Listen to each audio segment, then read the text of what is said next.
Nakauwi na alula ng chartered flight ang mahigit 400 Pilipinong naipit sa gyera sa Middle East. Yan ang tinutukan ni JP Soriano. Napapalakpak at napakaway ang mahigit 400 Pilipinong nirepatriate mula Dubai, United Arab Emirates nang lumapag ang sinakyang chartered flight sa NAIA ngayong hapon. Sinundo sila matapos maipit sa gyera ng Amerika, Israel laban sa Iran. Sa bilang na ito, mahigit 200 ay mga OFW, habang mga stranded na turista naman ang iba. Sa arrival area, nag-aabang sa kanila ang kaanak ng mga OFW. 2 linggo na kami sa kanya, nag-alala talaga, abang ng abang. Kasi pati siya, iyak siya ng iyak nung gusto nang umuwi. Laking pasasalamat ni Catherine sa pagkakataong makabalik ng ligtas sa Pilipinas. Malaki man daw ang tiwala niya sa kakayahan ng UAE na protektahan ang mga nakatira sa kanilang bansa. Dumating na raw si Catherine na natakot na talaga. Madaling araw po, no, narinig po namin yung mga airstrike. So malapit po ko doon. Naririnig ko yung pagsabog.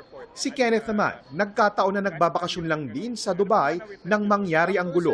Ilang beses kami na-cancel. Twice, then try na kami sa consulate. Pero safe naman kami, sir. Overwhelming yung turnout in relation to the list, no?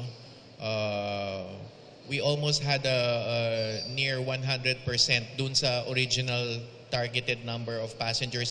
Ayon sa DMW at OWA, makakatanggap ang mga OFWs ng iba't ibang benepisyo sa gobyerno, kabilang ang transportation assistance para sa mga uuwi sa probinsya, may mga medical at psychosocial assistance, at magbibigay din ng tulong sa mga nangangailangan ng livelihood assistance. Sa kabuuan, mahigit 1,000 OFW na ang napauwi mula ng sumiklab ang bakbakan ng Iran, Israel at US.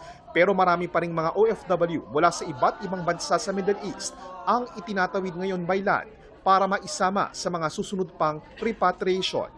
16 po sa kanila ay tinawid natin mula Bahrain patungo ng Saudi Arabia.